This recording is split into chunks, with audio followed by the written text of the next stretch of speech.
Amidu doko giti dagani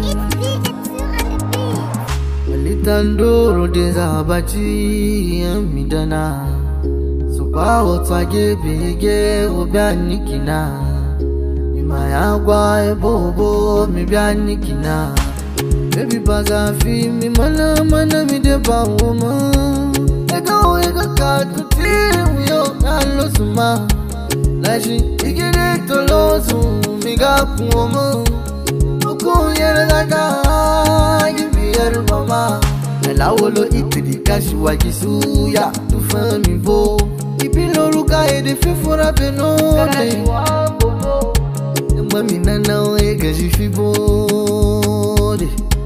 Emi tuti anga mi nana Uji kumbo Imada waoza Otune kasa wao Ske wache ya nepa Eba omade o Moje woz Tumile Ide maya o Ite ya o Wade miti ya u ya wa Ite mafuska wiba mitanga maya zantuma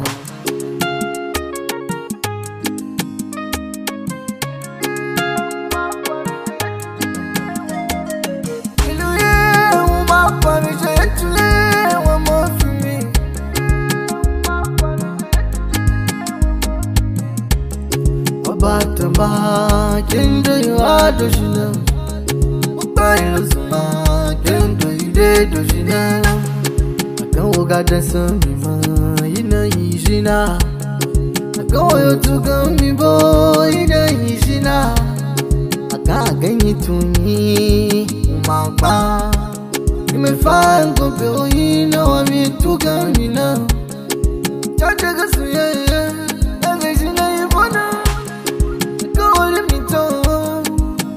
Shishe, let me maluba.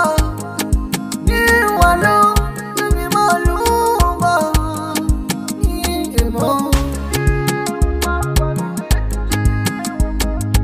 Elie umapami, ude mapami. Elie umapami, Elie umapami. Je chule umafimi.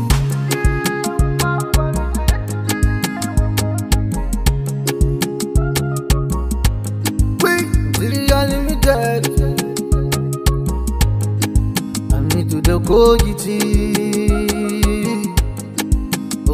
Daviani Dizetun Nagode